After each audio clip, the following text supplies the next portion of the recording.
Guys, luto-luto na naman tayo. Ayan. Tayo ay maligisa ng simpleng ulam. Hindi tayo ng bawang. Ayan, ang sibuyas.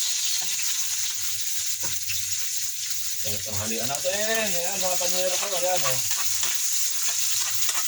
Ayan, luto-luto lang ngayon. Nakala tayong trabaho ngayon dumating. Ayan.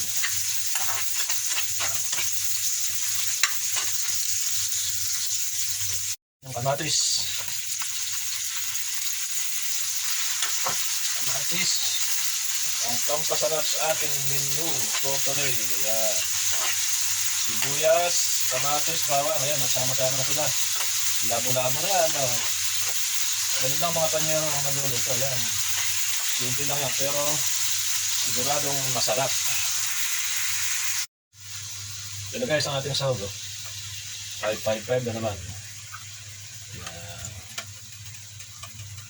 555. Lagyan natin lahat. Ayan. Ayan. 3 peraso ang laman. Yan ang pinakasahog niya. Sardinas na naman. Ayan. Takpan ulit natin para kumulo. Yan. Ito na mga panyero. Lalagyan natin yung ating hindi man lettuce. Yan. Para hindi yata kakasaya. Yan. Dami ang ating gulay. Lettuce. Ayan. Pag nalanta yan konti lang yan.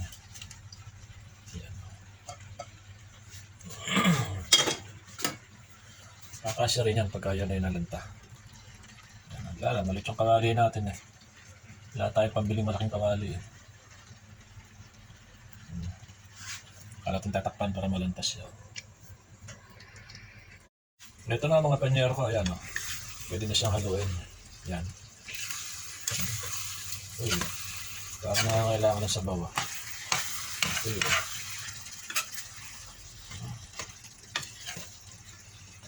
Napapasarap na naman ang kain ni panyero. Ayan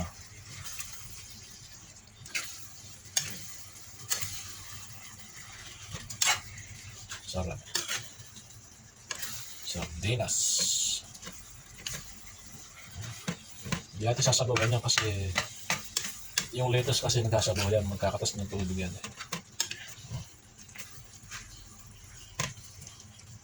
Ayos. Sakto